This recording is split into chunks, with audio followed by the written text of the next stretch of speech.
things broke down in my marriage, how things spoiled in my marriage. All right, so the first thing that happened in my marriage was my husband used to be very loving, used to be very, everywhere. He will go out, he will talk about me, he will do this, he will do. After a while, when I kept doing all these little different things I called small, at some point, he just started changing. He stopped being that usual loving person. Not that he was doing anything bad to me, but when someone just begins to withdraw, you just notice the person is withdrawing from you. The light, there used to be this light in his eyes. Anytime, he sees me or he's talking about me, it's as if the light went off. There was now just no more light. But one thing I noticed was that he started to withdraw. So he will rarely say a word to me except it is necessary. And most times when you ask him, he'll say it's because I don't want us to argue. Because if I say this thing now, you will misinterpret what I'm saying and it will become a problem. So in order to avoid an argument, a quarrel, let me not talk.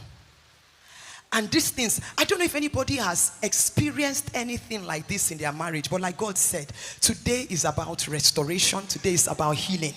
When the person begins to act differently, it's not like the person is going out to cheat, it's just that the person has lost, should I say lost interest? And another thing that started happening was that instead of us to be bonding, instead of us to be growing, instead of us to be building intimacy as young couples will, instead what started happening was that we started growing apart. We just started growing apart. These things did not happen overnight. It took years. We just started growing apart. We started to endure our relationship. We were not enjoying it anymore. We come out, we smile. Everybody sees us smiling. But when we get home, we know that there's nothing to smile about. And one day,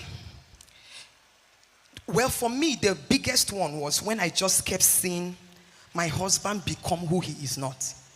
So if I want to start talking, he starts to raise defensive mechanisms. He will raise his voice.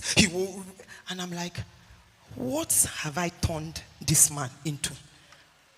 And that was the point that I cried. I begged God. I pleaded with God. I knew that God had given me a good thing, but I was using my own hands to destroy it.